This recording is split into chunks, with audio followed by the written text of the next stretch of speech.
Latur pattern नीट जेईची तयारी, हजारो विद्यार्थ्यांचं भविष्य आणि आता देशभर गाजत असलेलं नीट पेपरफुटी प्रकरण, या सगळ्यांच्या केंद्रस्थानी एक नाव अचानक चर्चेत आलं आणि ते म्हणजे प्राध्यापक शिवराज मोटेगावकर.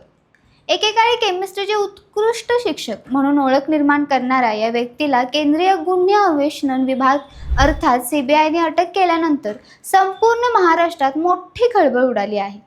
लातूरमधील प्रसिद्ध RCC अर्थात रेणुकाई करिअर सेंटरचे संस्थापक असलेल्या मोटेगावकरांवर आता नीट UG 2026 परीक्षेची प्रश्नपत्रिका फुटी प्रकरणात गंभीर आरोप ठेवण्यात आले आहेत. एकेकाळी विद्यार्थ्यांना डॉक्टर आणि इंजिनिअरिंग बनवण्याचं स्वप्न दाखवणाऱ्या या क्लासेसच्या संचालकावर आता देशातील सर्वात मोठ्या प्रवेश परीक्षेची गुप्त माहिती लीक केल्याचा आरोप आहे. त्यामुळे हा केवळ एका व्यक्तीचा विषय राहिलेला नाही, तर संपूर्ण शिक्षण व्यवस्थेवर प्रश्नचिन्ह निर्माण करणारा मुद्दा बनला आहे. नमस्कार, मी किशोरी खांडेकर आणि तुम्ही पाहता अनफिल्टर्ड महाराष्ट्र. मराठवाड्यात लातूर पॅटर्न ही संज्ञा अनेक वर्षापासून प्रसिद्ध आहे. 12वी बोर्ड परीक्षा, CET, नीट आणि JEE सारख्या कठीण परीक्षांमध्ये मोठ्या प्रमाणावर विद्यार्थी यशस्वी होण्यामागे लातूरमधील कोचिंग संस्कृतीला कारण मानलं जातं. याच लातूर पॅटर्नमध्ये काही मोजकी नावं अत्यंत प्रभावशाली मानली जातात आणि त्यामध्ये शिवराज मोटेगावकर यांचं नाव अग्रक्रमाने घेतलं जातं. साध्या घरातून सुरुवात करून त्यांनी उभं केलेलं RCC हे संस्थान पुढे महाराष्ट्रातील मोठं कोचिंग नेटवर्क बनलं. हजारो विद्यार्थी, कोट्यवधी रुपयांची फी, मोठमोठ्या जाहिराती, टॉपर विद्यार्थ्यांचे फोटो आणि पेपरमध्ये हेच आलं असे दावे यामुळे RCCची ओळख दिवसेंदिवस वाढत गेली. शिवराज मोटेगावकर यांनी सुरुवातीच्या काळात घरातून शिकवणी सुरू केल्याचं सांगितलं जातं. केमिस्ट्री विषयात त्यांनी MSc करताना सुवर्ण पदक मिळवल्याचा दावा RCCच्या अधिकृत वेबसाईटवर करण्यात आला आहे. तसेच SET, NET, GRF, GATE, BARC, DRDO आणि TIFR यांसारख्या राष्ट्रीय स्तरावरील परीक्षा त्यांनी पात्र केल्याचाही दावा करण्यात आला. त्यांच्या अध्यापन शैलीमुळे विद्यार्थी आकर्षित होत गेले आणि 2003 साली त्यांनी रेणुकाई केमिस्ट्री क्लासेस या नावाने अधिकृतपणे कोचिंग संस्थेची स्थापना केली. पुढे हाच क्लास RCC पॅटर्न या नावाने महाराष्ट्रभर प्रसिद्ध झाला.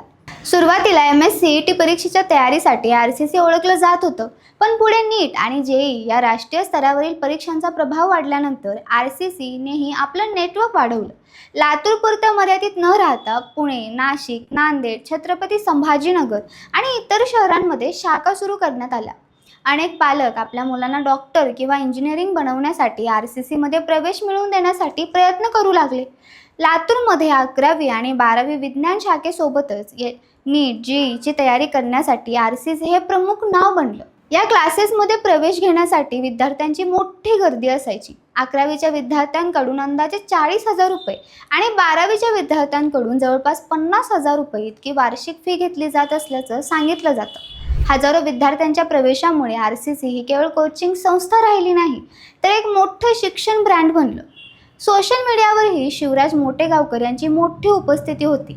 Instagram, Facebook आणि YouTubeवर ते सतत विद्यार्थ्यांशी संवाद साधत असत. अभ्यास कसा करावा, वेळेचं नियोजन कसं करावं, परीक्षा ताण कसा कमी करावा, कोणत्या पुस्तकांचा अभ्यास करावा अशा विषयांवर ते व्हिडिओ प्रसिद्ध करत असत. पण आता याच RCC आणि शिवराज मोटेगावकरांचं नाव नीट पेपरफुटी प्रकरणाशी जोडलं गेलं आहे. नीट UG 2026 ही देशातील वैद्यकीय शिक्षणासाठीची सर्वात मोठी प्रवेश परीक्षा मानली जाते. लाखो विद्यार्थी या परीक्षेसाठी वर्षानुवर्ष मेहनत घेतात. डॉक्टर होण्याचं स्वप्न पाहणाऱ्या विद्यार्थ्यांसाठी ही परीक्षा अत्यंत महत्त्वाची असते. मात्र या परीक्षेच्या प्रश्नपत्रिका फुटल्याचा आरोप समोर आल्यानंतर देशभर संतापाची लाट उसळली. अनेक विद्यार्थ्यांनी आणि पालकांनी या प्रकरणाची निष्पक्ष चौकशी करण्याची मागणी केली. CBIने या प्रकरणाचा तपास सुरू केल्यानंतर अनेक धक्कादायक बाबी समोर येऊ लागल्या. विविध राज्यांमध्ये छापे टाकण्यात आले, अनेक आरोपींना ताब्यात घेण्यात आलं आणि त्याच दरम्यान शिवराज मोटेगावकर यांचं नावही या तपासात पुढे आलं. 17 मे रोजी जवळपास 10 तास त्यांची चौकशी करण्यात आली. त्यानंतर 18 मे रोजी पुन्हा चौकशी सुरू असताना अखेर CBIने त्यांना अटक केली. त्यांच्या अटकेमुळे शिक्षण क्षेत्रात मोठी खळबळ उडाली. CBIने तयार केलेल्या अटक मेमोमध्ये गंभीर आरोप नमूद करण्यात आले आहेत. त्यामध्ये असं म्हणलं गेलं की शिवराज मोटेगावकर हे नीट UG 2026ची प्रश्नपत्रिका लीक करणाऱ्या आणि ती वितरित करणाऱ्या संघटित टोळीचे सक्रिय सदस्य होते. तपासादरम्यान असं समोर आलं की त्यांनी इतर आरोपींसोबत संगनमत करून परीक्षा होण्याच्या आधीच प्रश्नपत्रिका आणि उत्तरं मिळवली होती. विशेष म्हणजे 23 एप्रिल 2026 रोजीचं त्यांच्याकडे प्रश्नपत्रिका पोहोचल्याचा दावा करण्यात आला आहे. म्हणजेच परीक्षा होण्याच्या अनेक दिवस आधीच प्रश्नपत्रिका काही लोकांच्या हातात असल्याचा संशय तपास यंत्रणांनी व्यक्त केला. सीबीआयने 14 मे रोजी शिवाजीनगर, लातूर येथील त्यांच्या निवासस्थानी झडती घेतली. या झडती दरम्यान त्यांच्या मोबाईलमध्ये नीट UG 2026चे लीक झालेले प्रश्न आढळल्याचा दावा करण्यात आला आहे. एवढंच नाही तर लीक झालेल्या प्रश्नपत्रिका आणि उत्तरपत्रिकांच्या प्रती विवेक पाटील यांच्यासह अनेकांना पुरवल्याचाही आरोप त्यांच्यावर ठेवण्यात आला आहे. तपास यंत्रणांच्या मते त्यांनी प्रश्नपत्रिकांच्या हाताने लिहिलेल्या प्रती तयार करून काही लोकांना वितरित केल्या. मात्र त्या सर्वांची नावं त्यांनी तपासात पूर्णपणे उघड केली नसल्याचं सांगितलं जात आहे. या प्रकरणातील आणखी एक महत्त्वाचा मुद्दा म्हणजे पुरावा नष्ट करण्याचा आरोप. सीबीआयच्या मेमोमध्ये असं म्हटलं आहे की परीक्षानंतर लीक झालेल्या प्रश्नपत्रकांशी संबंधित पुरावे नष्ट करण्याचा प्रयत्न करण्यात आला.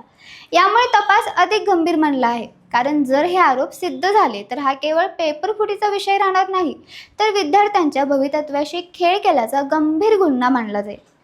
दरम्यान सोशल मीडियावर RCCचे काही व्हिडिओ देखील चर्चेत आले. 3 मे रोजी नीट परीक्षा झाल्यानंतर शिवराज मोटेगावकर यांनी फेसबुकवर एक व्हिडिओ पोस्ट केला होता. त्या व्हिडिओमध्ये एका विद्यार्थ्याने दावा केला की परीक्षेत तब्बल 42 प्रश्न हे RCCने दिलेल्या गेस्ट पेपरमधून आले होते. अशा प्रकारचे दावे याआधी विविध कोचिंग क्लासेस करत असतात. पण आता पेपरफुटी प्रकरण समोर आल्यानंतर या दाव्यांकडे संशयाने पाहिलं जात आहे. अनेकांना प्रश्न पडू लागला की हे खरंच अंदाजे होतं की आधीच प्रश्नपत्रिका मिळाल्यामुळे हे शक्य झालं. नीट UG 2026 परीक्षा रद्द झाल्यानंतर शिवराज मोटेगावकर यांनी त्यांच्या YouTube चॅनेलवर आणखी एक व्हिडिओ प्रसिद्ध केला होता. त्यामध्ये त्यांनी विद्यार्थ्यांना घाबरू नका असं सांगितलं. RCC पुन्हा मोफत ऑनलाईन क्लासेस सुरू करणार असल्याचं त्यांनी जाहीर केलं. तसंच फेरपरीक्षेमुळे मेरिट आणखी वाढेल असंही ते म्हणाले. पण या व्हिडिओमधील एक विधान आता विशेष चर्चेत आहे. त्यांनी म्हणलं होतं की आम्ही ज्या सराव चाचण्या घेऊ त्याच्या बाहेरील प्रश्न पडणारच नाहीत. आता या विधानाकडेही संशयाने पाहिलं जात आहे. या संपूर्ण प्रकरणामुळे कोचिंग उद्योगावर मोठे प्रश्न उपस्थित झाले आहेत. देशभरात नीट आणि JEE सारख्या परीक्षांसाठी कोट्यवधी रुपयांचा कोचिंग व्यवसाय उभा राहिला आहे. आणि क्लासेस स्वतःला रॅकेट्स फॅक्टरी म्हणवतात. विद्यार्थ्यांच्या प्रचंड अभ्यासाचा दबाव टाकला जातो. मोठमोठ्या जाहिराती करून टॉपर विद्यार्थ्यांचे फोटो वापरले जातात. काही वेळा विद्यार्थ्यांच्या यशामागील खरी मेहनत दुर्लक्षित करून संपूर्ण श्रेय संस्थेकडे घेतलं जातं. आता या पेपरफुटी प्रकरणामुळे या उद्योगातील काळी बाजू समोर येत असल्याची चर्चा सुरू झाली आहे. लातूर पॅटर्न ही एकेकाळी महाराष्ट्राच्या शैक्षणिक यशाची ओळख मानली जात होती. ग्रामीण भागातील विद्यार्थ्यांना डॉक्टर आणि इंजिनिअरिंग बनवण्यात या पॅटर्नचा मोठा वाटा असल्याचं सांगितलं जातं. पण गेल्या काही वर्षात याच पॅटर्ननं मानसिक ताण, स्पर्धेचा अतिरेक, व्यावसायिकीकरण आणि आता पेपरफुटीसारख्या आरोपांमुळे प्रश्न उपस्थित होऊ लागले आहेत. RCC सारख्या मोठ्या संस्थेच्या संचालकावर असे आरोप झाल्यानंतर अनेक पालक आणि विद्यार्थी धक्क्यात आहेत. विद्यार्थ्यांसाठी ही परिस्थिती अत्यंत वेदनादायक आहे. कारण लाखो विद्यार्थी प्रामाणिकपणे दिवसेंदिवस रात्र अभ्यास करून परीक्षा देतात. अनेक विद्यार्थी ग्रामीण भागातून येतात. कुटुंब आर्थिक अडचणी सहन करत असतं. पालक कर्ज काढून फी भरतात. अशा वेळी जर काही लोक पैशांच्या किंवा प्रभावाच्या जोरावर प्रश्नपत्रिका मिळवत असतील तर मेहनती विद्यार्थ्यांवर अन्याय होतो. त्यामुळे या प्रकरणाकडे केवळ एका व्यक्तीच्या अटकेच्या रूपात पाहून चालणार नाही. ही संपूर्ण परीक्षा व्यवस्थेवरील विश्वासाची लढाई बनली आहे. CBIचा तपास अजून सुरू आहे. आतापर्यंत 10 आरोपींना अटक करण्यात आली आहे. तपासात आणखी काही धक्कादायक खुलासे होण्याची शक्यता व्यक्त केली जात आहे. या प्रकरणामध्ये अजून किती लोक सहभागी होते, प्रश्नपत्रिका नेमकी कुठून बाहेर आली, कोणत्या विद्यार्थ्यांना त्याचा फायदा झाला, किती पैशांचा व्यवहार झाला, या सर्व प्रश्नांची उत्तरं आता तपासातून समोर येणार आहेत. दरम्यान सोशल मीडियावर या प्रकरणावर मोठ्या प्रमाणात चर्चा सुरू आहे. काही जण मोटेगावकर यांच्या समर्थनात बोलताना दिसत आहेत, तर काही जण कठोर कारवाईची मागणी करत आहेत. पण कायदेशीरदृष्ट्या पाहिलं तर अंतिम सत्य न्यायालयीन प्रक्रियेनंतरच स्पष्ट होणार आहे. जोपर्यंत न्यायालय दोष सिद्ध करत नाही तोपर्यंत कोणालाही दोषी ठरवलं जाऊ शकत नाही. मात्र CBIने केलेले आरोप अत्यंत गंभीर स्वरूपाचे आहेत. या प्रकरणामुळे विद्यार्थ्यांनाही काही गोष्टी समजून घेण्याची गरज आहे. शॉर्टकट, गेस्ट पेपर, लीक प्रश्नपत्रिका किंवा हेच पेपरमध्ये येणार अशा दाव्यांमध्ये धावणं धोकादायक ठरू शकतं. खरी तयारी ही संकल्पना समजून घेऊन सातत्यपूर्ण अभ्यास करूनच होते. कारण परीक्षा फक्त गुणांसाठी नसते, तर भविष्यातील व्यावसायिक आयुष्याची पायाभरणी असते. डॉक्टर बनणाऱ्या विद्यार्थ्यांनी प्रामाणिकपणे मेहनतीवर आधारित यश मिळवणं समाजासाठीही आवश्यक आहे. आज RCC आणि शिवराज मोटेगावकर यांचं नाव देशभरात चर्चेत आहे. एकेकाळी विद्यार्थ्यांच्या करिअरचा आधार मानली जाणारी ही संस्था आता गंभीर आरोपांच्या भोवऱ्यात अडकली आहे. पुढील काही दिवसात या प्रकरणात आणखी कोणते खुलासे होतात, CBI कोणते पुरावे सादर करते आणि न्यायालय काय निर्णय देते याकडे संपूर्ण देशाचं लक्ष लागलेलं असेल. पण या सगळ्यात सर्वात मोठा प्रश्न अजूनही तसाच आहे. देशातील लाखो विद्यार्थ्यांच्या भवितव्याशी संबंधित परीक्षा व्यवस्था खरंच सुरक्षित आहे का? हीच या प्रकरणाची सर्वात मोठी आणि गंभीर बाजू आहे. तुम्हाला जर ही माहिती आवडली असेल तर चॅनलला लाईक करा, शेअर करा आणि सबस्क्राईब करायला विसरू नका. धन्यवाद.